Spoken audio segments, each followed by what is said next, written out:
uploading videos that would range from 1.5 minutes to 8 seconds. Just 16 videos into the channel. Intro videos used to be the shit on YouTube.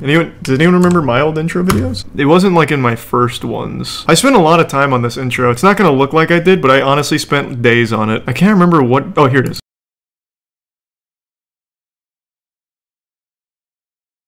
What happened with the Poppy Playtime devs? I was gonna look that up, I forgot. The shady history of the Poppy Playtime. Yeah, so I do vaguely know what happened. So I'm sure it'll be covered in the video, but we'll check this out. It is kind of interesting. The Poppy Playtime devs have been accused of stealing someone else's, like, premise. They stole, apparently, like, the whole idea of Poppy Playtime. Then they also found themselves in deeper controversy when they talked about, like, doing NFTs for it, but, like, core NFTs, as in, like, the game wouldn't function without the NFTs or some shit like that. I don't remember now. But the big one was about them plagiarizing or just outright stealing something like that. Check it out. Special thanks to YouTubers Poseidon and Artemation for helping me with the research of this video. They will be linked below.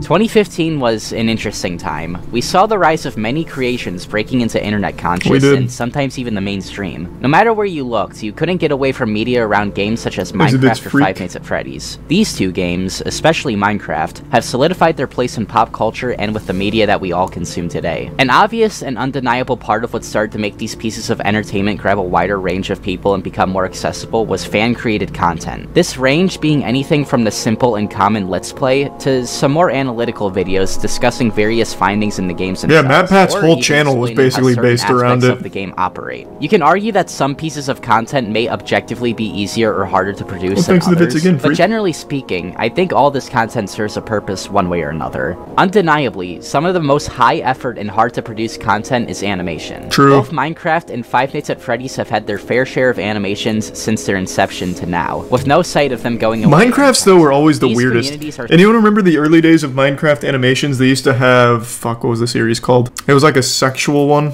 and I can't remember the fucking name of it now. Wow. I literally just had it right before I paused the video. Ah, Futuristic Hub. Yeah, Futuristic Hub, thank you. That has a wild story behind it. That channel, like, the person behind that channel was a maniac. Like, they would constantly get into fucking fights, threaten people and shit like that. Are they still around? Does Future Hub still pump out, like, Minecraft double Ds and all that? Like, Minecraft tits, whatever. Oh yeah, they're still around. Hey. Doesn't look like they do sexual stuff anymore though.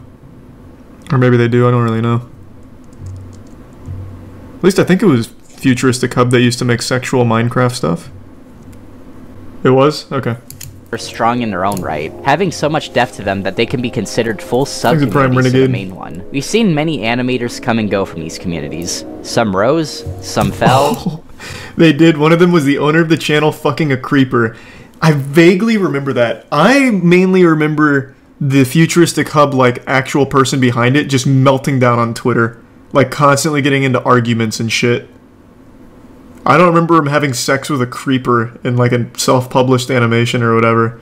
I just remember that they did sexual animations, and the guy was really mean to everybody, and, like, super, super aggressive. Yeah, let's not talk about that one. But oh, hey, just brought it up. Animation content for these two games are very important to the history and development of these properties. Of course, with the growth of these two games, over time, more professional people in the business would start to see this as an opportunity. It's no surprise that a medium like this would be as lucrative as it is. And with many having the opportunity to rise alongside the franchises you make videos about, it's no surprise that some people would find combining these two together would lead to success. This was the exact thought of Seth Belanger, who seemed to strike gold with his animation Survive the Night, based off the FNAF fan song of the same name. Today, the video is sitting at an unbelievable 61 million views, bringing the channel to great YouTube fame for the next coming years. Nice. Little did Seth know at the time that he and his brother, Zachary Belanger, more on him later, would go on to turn this channel into an entire studio of creators making consistent, high-quality animations for a target demographic of 8 to 13-year-olds to enjoy. As time went on, greed, allegations of plagiarism, bullying, poor workplace conditions, and much more would start to be the legacy that older fans would start to remember Enchantedmob, as well as their joint studio, Examination 4. Enchantedmob... I haven't heard of either one of those. Hold on, let me look them up real quick. 3 million subs? That's pretty big! They kind of pop off. Very active, and the other one was Zanimation. And this is kids content, which means it's getting those premium ads. 133 million views on that bad boy. Zam indeed. Wow. Purple guy kills Golden Freddy. I mean, it's not made for me, so I can't exactly be upset about it, but gotta respect that hustle. Jesus Christ. But to understand what led up to this change, how did Enchantedmob and Zamination get their start? Enchantedmob was a channel founded in early 2014 by brothers Seth and Zach Belanger. Judging on what time this video goes up, they may have just had their 8th anniversary. The channel would stay inactive for 2 months after its creation, eventually having a welcome video uploaded, which definitely has probably seen better days. Hey! I used to have an intro video. Consistently, uploading videos that would range from 1.5 minutes to 8 seconds. Just 16 videos into the channel. Intro videos used to be the shit on YouTube. Does anyone remember my old intro videos? It wasn't like in my first ones. I spent a lot of time on this intro. It's not going to look like I did, but I honestly spent days on it. I can't remember what... Oh, here it is. Making that do that was so hard for me.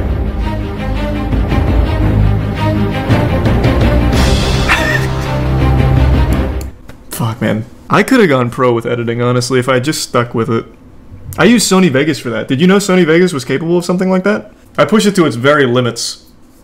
I made that background. I made that text Times New Roman. And then I made it move and shit. And then before that, I actually had another intro. Where would that one be? I might have deleted every video that used to have the old intro on it.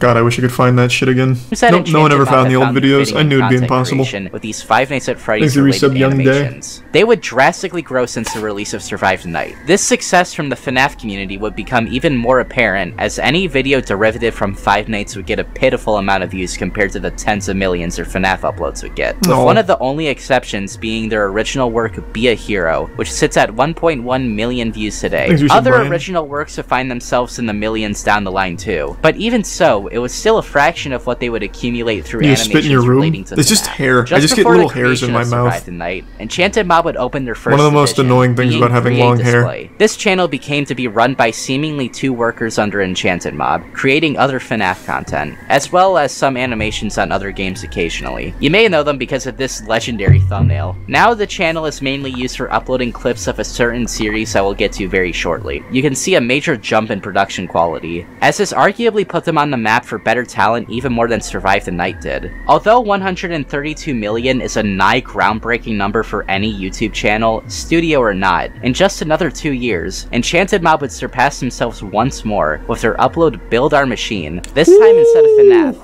they would tackle Bendy at the height of its popularity. What? Although they would see success with these Bendy— The fuck is Bendy?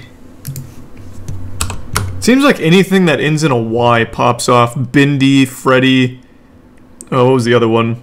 Baldi's Basics, all that shit. Slendy. I don't remember this game at all. I don't think I ever saw this one.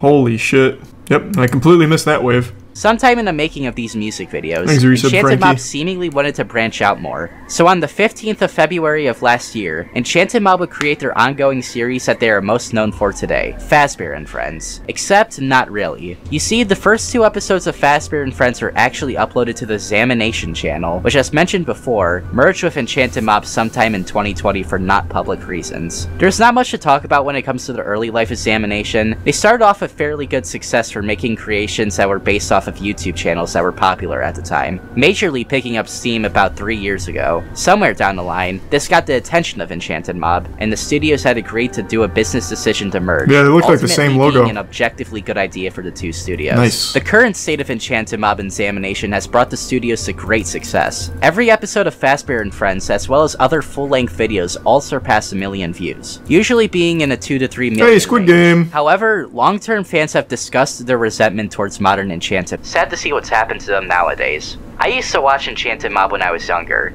Sad to see them go down this path. It's very funny how the creators of Poppy Playtime have a YouTube channel dedicated to Minecraft FNAF animations for kids. But it really comes to the question, what makes Enchantedmob different in the eyes of its older audience now than when they were younger? The most obvious reason is just a lot of them have simply grew up. Survive the Night is more than aging is cringe. Now. It would be obvious to say that a lot of people introduced to the channel would have a more refined taste outside of Minecraft FNAF animations as they got older. It's just a part of growing up. I think you'd be surprised. Even so, as you grow up, you can sometimes look back to things like this and have fond memories of it. What makes Enchantedmob different, and why is their name infamous to a big portion of its older audience nowadays? But first... Man, these wasps have been a real problem in my neighborhood lately. This is the 5th house. Is this an ad break? Is he sponsored by Raid? Solve this. I should probably look up how to exterminate a Oh, it's actually gonna be a Raid Shadow Legends thing, isn't it? Your data to this house for it was not Oh no. For punishment on trying to get rid of us, your house will now be attacked by our flames. Oh! Surfshark. Oh, dear Lord! How could I have been so stupid to have let this happen? Was there any way I could have circumvented this? You could have easily used NordVPN. Oh, Nord. It did not happen, my friend. It was either Nord, Surfshark, or Atlas. What Earth is that? I had a good chance of getting it right. You're burning your house down. I will gladly explain to you what NordVPN is. NordVPN is a service that allows you to have your data and internet traffic be secured and encrypted so no outside source can see it through the remote server. What? So, you're saying this is well done. Had my house burned down by Thanks to Tier 1 Relzen. You didn't get a hold of my data and internet traffic? Not only that, NordVPN allows you to change your region to anywhere, meaning you can even access region-specific content outside of your location, meaning if you want to access a show or movie the Prime Bronzo in your country, you could, or I should say, you should have, because your house is burning down. Not only that, but you can use it on any platform. Yes, even you Linux users. With the speed tests showing NordVPN is in fact the fastest VPN on the market, enabling it for internet browsing will not be a hassle. Gee, Wasp. My house may be burning down. Yeah, this is internet historian style, and it's well done. Burnt the next time. Get 70% makes it Tier 1 Ent. Your first payment. That is right. Anyways, make sure you all click the link below to be careful in your research for us, the arsonist wasps. Again, that is nordvpn.com/tags for 72% off your first year. The first piece of controversy the duo have seemed to have gotten themselves into was the creation of a joint channel. Animation Sins was created on October 2nd of 2017. The channel is made up of a group who makes Cinema Sins parody videos, usually on small animators. The channel's original idea was to give constructive criticism towards animators, while having satirical criticisms for entertainment. Although this concept seems like a fun one, the channel ultimately fell ill to the same blurred lines of what is genuine criticism and what is satirical, just like modern-day cinema. That sounds like a horrible idea. You can see an obvious bias between videos criticized from their own studio to videos criticized by other animators. The channel has remained stagnant for over a year now, so I think the studios have realized this. One reason as to why Enchantedmob may have been starting to take a controversial path is because around this time, Zach Balancher really started to be involved in the managing of Enchantedmob, and ever since, Zeph's channel would start to head down the path. Alright, I don't know why you keep comparing it to CinemaSins. CinemaSins critiques big movies, like major movies, not individuals.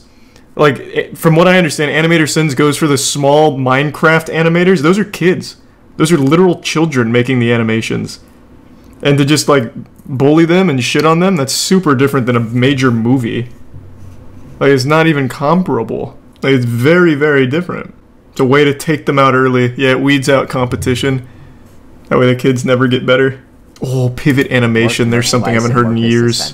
Zach's involvement has been discussed mostly negatively by many people. Not because he turned the channel into a company, but just because he was a bad manager. Allegations of poor workplace treatment and manipulation started to run rampant in the discussion of the two studios. A comment from a very important video, more on that in a second, stated presumably Zach, as well as other higher-ups in the studio, would fire anyone who questioned their work schedule or asked for a pay raise. This led to many animators to quit, and a few came out about their experiences after leaving the team. But you might have noticed I said this comment was left on a video of greater importance, and I think it's time to discuss that. This comment was left on a video of the Minecraft animator Eckercoaster, who has a less than savory past with Enchantedmob examination. Eckercoaster's channel was created on the 2nd of June 2016. He would seemingly stay reserved to his own animations up until he got the attention of Enchantedmob back in the start of 2018. During this time, Zach tried to convince Eckercoaster, who will be referring referring to as Ethan going forward, to join 3-8 Display, among other things. Ethan ultimately refused the proposal, and tensions between him and Enchantedmob started to ring up. There is hearsay, as well as undeniable proof of these people talking about him behind his back about their opinions on his lack of skill, and how he won't make it anywhere if he doesn't join the company. This stuff would not- Wait, what?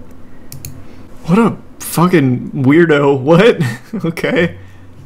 This Zach guy's not looking too cool. Make it anywhere if he doesn't join the company. This stuff would not look good on its own, but although these people could be seen as rude and somewhat manipulative, I personally don't think they've done much yet to be considered genuinely malicious. Obviously, my opinion on the subject matter was nowhere near mutual to how Ethan felt about their words at the time. It's still not very clear if Zach was just joking here. He makes little to no effort to backpedal on saying if it was a joke or not. The only explanations here are if it's not a joke, then either Zach is just not too bright and he genuinely believes that Echo Coaster stole his outro. Did you hear about Distortion's run he just finished? He knows exactly what he's doing, and is I know he got the sub 19. But I digress. I do believe that it's the latter of the two options, though, and you'll see why. Going forward, Zach and Seth would ignore Echo Coaster's wishes to not have their videos be featured on Animation Sins. Although this makes Ethan sound like he just doesn't want criticism, we have established that a lot of criticisms Animation Sins gives out are not necessarily helpful. And apparently, from Ethan's perspective, it only helped contribute to harassment towards us. Most of his gripes were targeted towards Zach B, and that is all that I listed rune level 1 throughout run. this discussion. I saw him doing those earlier.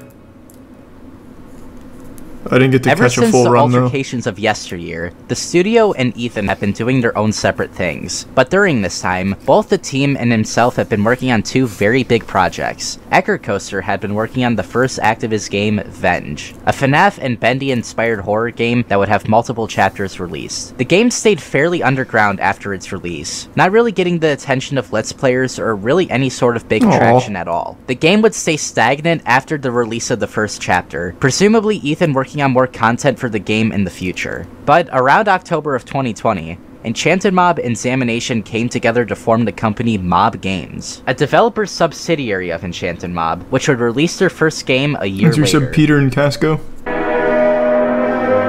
Okay, so now we have a little background on the team. Playtime, the relationship between it and Venge has been extremely rocky. Since we have already established the animosity the two creators have against each other, it's safe to say when Ethan started to see similarities between his game and Playtime, he would speak up about it. Echo Coaster accused Mob Games of stealing many story beats and ideas for assets from Venge to This is what I saw. He points out that although the concept of exploring an abandoned building isn't new, the way that Poppy Playtime went around doing it is very similar to a lot of things Venge did in Ethan's eyes. His biggest note is the similarities between the descriptions of the games, as he specifically notes the idea of— Oops, sorry, I wanted to read that.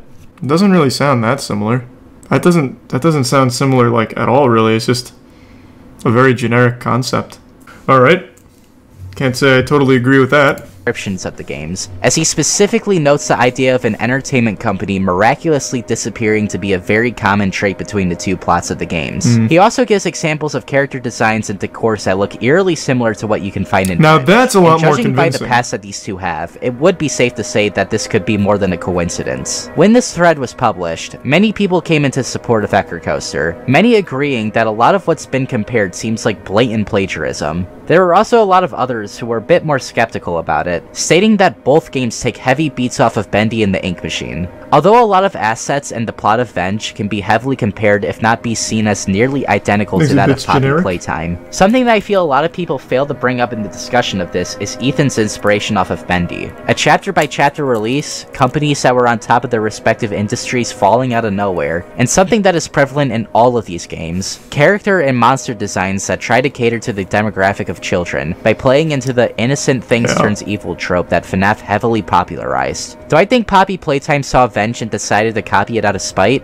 No. Do I think Mob Games saw things from Bendy and Venge and decided to copy it out of sheer laziness? Yes. The Belanger and Preciado brothers may be malicious, if I agree with that. But something that I think a lot of people fail to mention is that the staff of Mob Games are probably not that bad. I mean, there's nothing really creative about Poppy other than its gameplay. It's just all generic. Like, it's all super simple. I disagree. From what I read on Twitter, it was like a lot more cut and dry. Like, yeah, it looks like they really did steal this dude's game, but here it's like, oh no, it seems like it's just kind of generic. Much like every other big project, the people actually creating I thought the gameplay was borrowed from that are usually guy's just game, given what which the it doesn't creative seem like it director is. gives them. It's the creative decisions that I, and a lot of other people, seem to have a problem with. And for me, these problems outweigh the plagiarism allegations. You have this $5 entry to what is basically a 30-minute tech demo that you can beat in an even shorter amount of time. See, that's a good complaint. This obviously may not be a shock to most, though. Ever since the inception of these channels, it was obvious that they wanted to entertain children. This isn't the case of a content creator, or in this case, a studio, changing their content to be more brand-friendly. Enchantedmob and Examination have always been Minecraft-Center animation channels, obviously having an overwhelming majority viewer base of children to preteens. This I honestly feel is fine. Something that I feel I mistakenly left out in my horror games for kids video, which precedes this one, is that obviously, making content skewed towards a younger audience is completely fine. Where I and many others start to have a problem is either if these studios or individuals start to pretend as if their piece of entertainment is not meant for this audience. It seems like it's trying to be a horror game not meant for children, but everything else around the game is trying desperately to pull in fans as young as 4 years old. This obviously is a smart tactic to do. If you try to cater to every age demographic at once, you will ultimately have a lot more people checking out your product, meaning the absolute most people willing to view it. But as we have seen time and time again, executing this just right is harder than a lot of people think, because after a while of trying to cater to everyone, you end up catering to no one. Yeah, but the game still did extremely well. I'm a little confused on what the controversy is now after having watched this. So it seems like the people behind it are pretty, I wouldn't even say shady. Like, they haven't even really done anything wrong other than a couple of accusations about workplace culture, which may or may not be true. I haven't read it. But other than that, like right now I'm walking away from this being like, oh, I guess all that Poppy Playtime drama was a fucking nothing burger. Except for the NFTs, which he hasn't mentioned yet, but he might. The NFTs, I think, is a pretty indefensible point. And $5 for a 30-minute game is a bit greedy, agreed. I really don't buy the whole plagiarism thing anymore. It's just I thought they, like, ripped the gameplay from someone else, because that was the most unique part about Poppy, was, like, the little sticky hands going around just, like, fucking slapping shit. I thought they, like, stole that from another game, stole the story, stole everything. But it seems like the only thing it has in common is both of those games took place with, like, toys gone bad, which is super generic.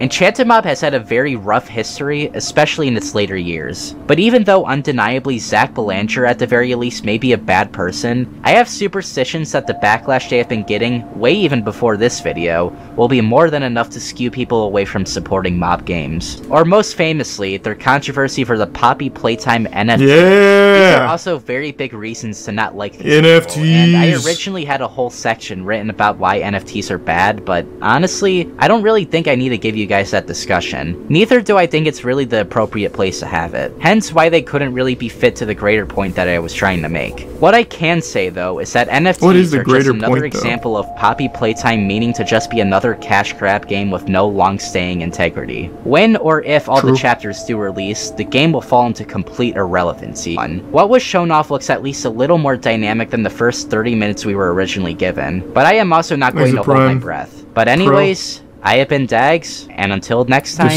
see ya. You're subsquillium. Yeah, I don't really know what the takeaway is.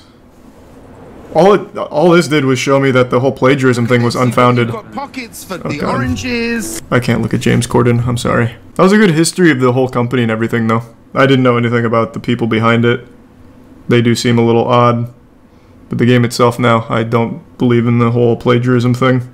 Didn't they cancel the NFT? Doesn't matter. The second someone shows you that they're trying to put NFTs into their shit, it's already too late.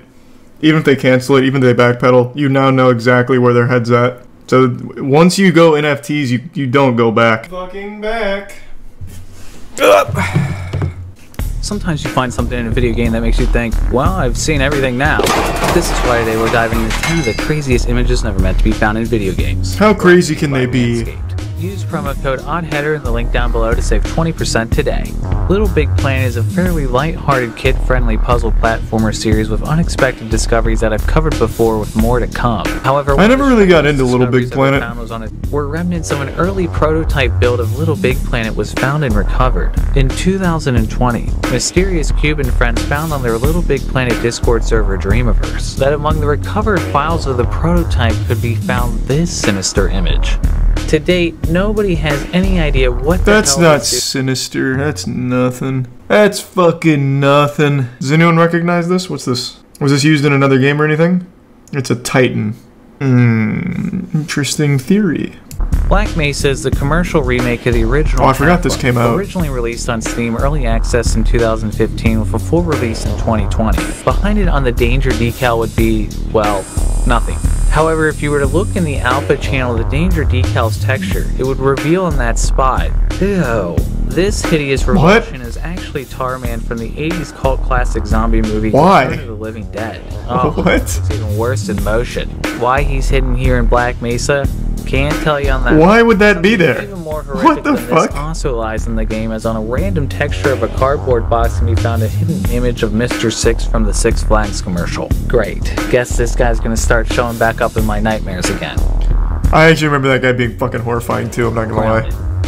Man, they could find this shed which lacked collision at the bottom. In going through the shed, they would see this. Hey! I don't know what that's supposed to be, but clearly it's wearing It's like a chef's hat. A potato. It's like a dick butt chef. That's pretty cool. Concept art for the game, maybe? How is that a bird? It's clearly like some kind of... like a cookie or something? I mean, I have no fucking clue, actually. A potato, maybe? And that's not the only odd thing that can be found out of bounds, as in a particularly hard to reach spot in this rock wall can be found a lab door that can't be accessed unless you manage to glitch around it. Pretty sure this dude was never supposed to be here. No, he'll be used in the next storyline package. Modern Warfare 3.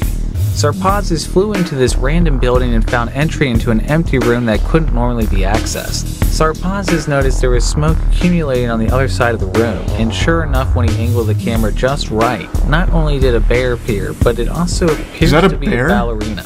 Obviously, this raises a number it's a ballerina. like what the hell this represents and why it was hidden so well, given that it took so many years to find. Blood Rain. Terminal Cut. Damn, that's a name I haven't heard in a long time. Through oddheader.com. Blood Rain is definitely a game that isn't coy with the suggestive. First video game character to ever appear in Playboy in 2004. However, I didn't remember that. Crawling through the files of the Why? Blood Rain Terminal Cut. For some reason, there appears to have been added images to the files that are spicier than anything else that appears in the game. Well, obviously, I'm not going to be able to show you this whole image. Instead, here's a kid-friendly recreation of the image. Yeah. This is actually a little more awkward than I thought it'd be. The Last He went of out Us. and bought Barbies just for that one clip, one scene. Supposedly found after 7 years in The Last of Us. Where at the beginning of the game as Sarah, if you were to stand on the last step of the staircase, quit to the main menu, reload the game, and then went back to the bedroom, you would see an ant projected on the television instead of the normal static. The ant is actually an upside-down still from the BBC documentary about an ant-eating fungus that inspired the infected in the game. Now, this was covered everywhere from IGN to The Gamer. Kurt Marginell retweeted the IGN tweet and said, "As the one who scripted this sequence, sounds like a bug, to be honest." Well, it certainly looks like a bug. Kurt Marginell went on, "I could be misremembering 7 years ago, but I think the flipbook of the ant was like a default shader test thing, and it appearing is probably me not initializing something correctly. Or it was intentional and I don't remember. I'm old now. I think that is cute, yeah. That weren't found for years. I'll just leave this video right here. 2. I think someone can correct me if I'm wrong, but isn't the longest an Easter egg stayed hidden in Arkham Asylum? Batman Arkham Asylum, there was like a really in-depth Easter egg that was supposed to hint at the upcoming Arkham City, which wasn't announced or even revealed or anything at all, and it took, what, like 5 years before the developers just said, here's what was actually in there. Nobody found this Easter egg. So the developers were the ones that had to, like, reveal it. I could be misremembering, but I remember there was that Easter egg there. I'm pretty sure the devs had to reveal it. Let me see. The Arkham Asylum Easter egg took 3 years to find. Where does it say about them being the ones that said it? No, I guess it actually wasn't them that revealed it. They just found it on their own. There was a Doom 2 that wasn't found till like 2 years ago, so about 30 years. Nothing. I'll look it up in a minute then. 2003's Law and Order Thanks for some Double or Nothing Zigzag and the Prime Presumed. based on a hugely successful TV show, which is why there didn't seem to be anything unusual about this scene. Fast forward 4 years later and suddenly the game is met with a storm of controversy and even getting pulled from store shelves.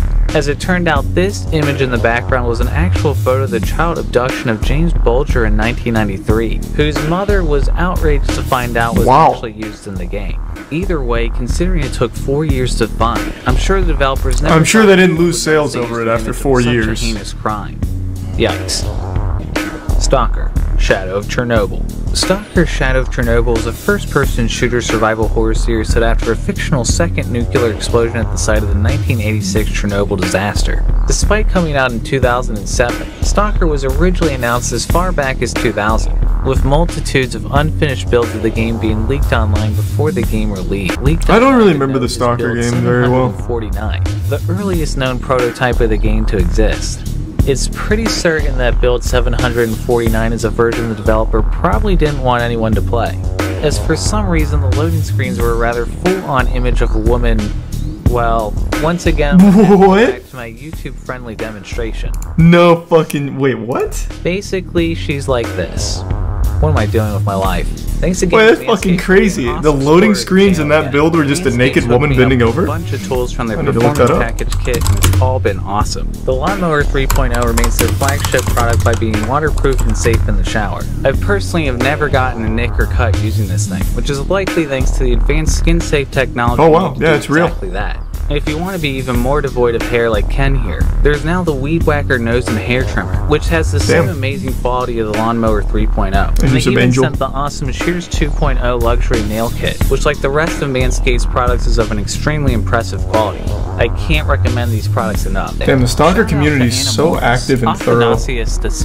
Rise Sparrow. I envy Stalker fans. You can be one if you want. Sneaking Jay. The Anomaly mod is huge.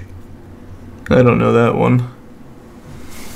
Well, I'd never heard of any of those images hidden in those games, so those were all different. New information to me. The most interesting one being the actual just woman bending over for the loading screens. No. If you watch Putz 2 Rage, you'll like it. Okay. What am I looking for? Oh my god, this is 59 minutes. The angriest Splatoon 2 player ever. How do you get angry playing Splatoon? Splatoon is so goofy. I've never played it. It just looks like a really wholesome kid's game. Oh my god, this is number 19? Is he on the phone with him right now? Get me off this fucking list!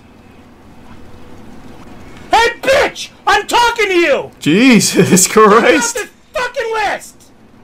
I never push with these fuckers. They're just too fucking mentally retarded. Oh my god, it's actually kids that he's insulting. Holy shit. Bro needs to chill. Splatoon must get heated. Not one fucking teammate! This is retarded! I have no idea how this game works. Fucking help!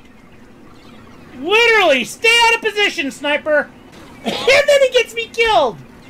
How was that his fault? What happened? He backed up 2/3 the map again! It gets me killed. What is happening? I don't know how the game works. Pressure on him. Fucking jag-off motherfucker. Holy shit. Oh, you fucking piece of shit. This guy's awesome. Insane. I'm gonna go to your school and spit in your fucking lunchbox. No fucking help. I can't do anything. Was that a full-blown rage quit? And this is only part 19. Well, I think there was a part 52. No way! Imagine getting this mad at a bad game. I hear nothing but good things about the game. I don't know about the competitive side, but... Fucking piece of shit! It must be pretty intense.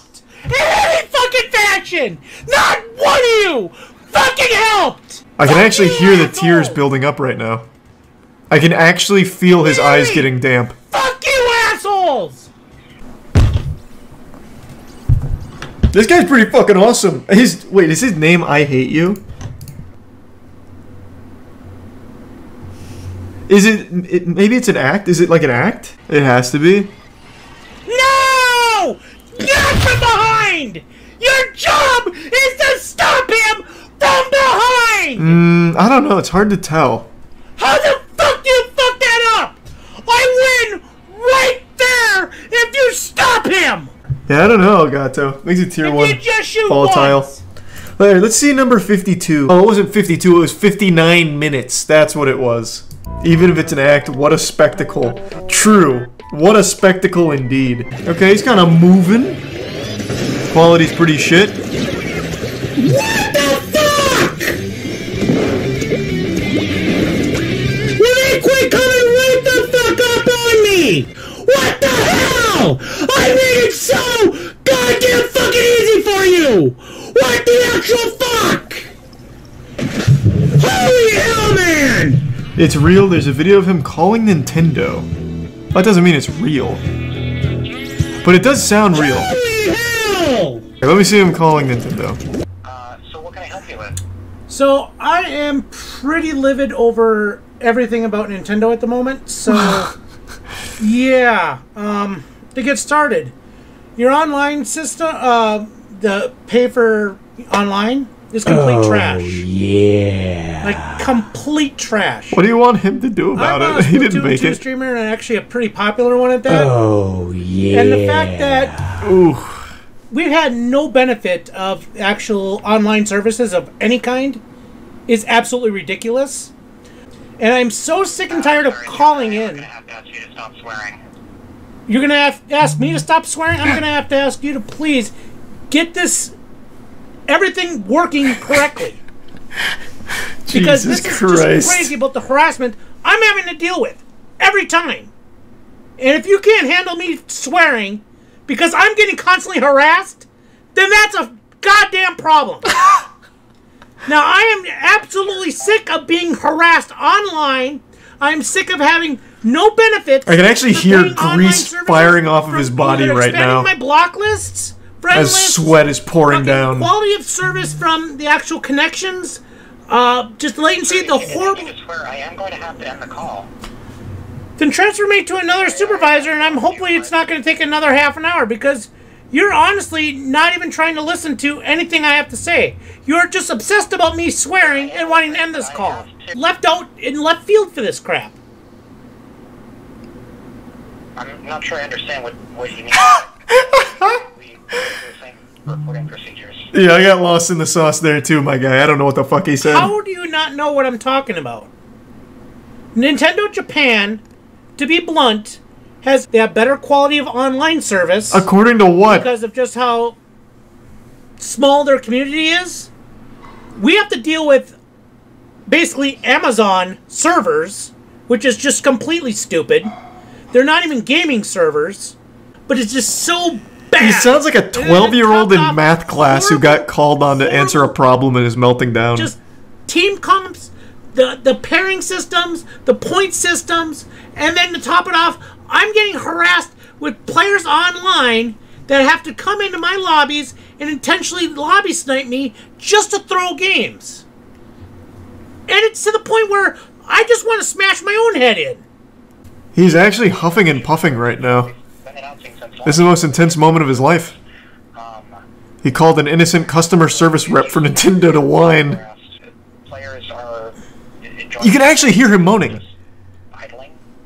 More or less, or they'll intentionally throw in some other fashion. With the online paid services, we're going to actually have to have block limits increased. We can have friend limits increased, because 300 is just not enough for friend lists, and 100 for block is just not enough.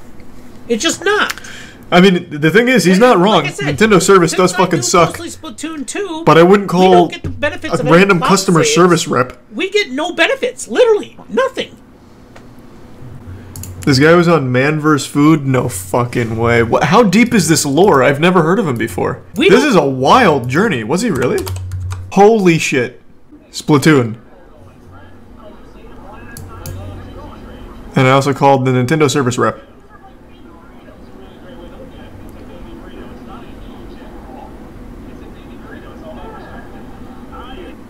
I wish he had... I was honestly expecting him to come into this Man vs. Food thing and just go fucking wild like he was doing on Splatoon.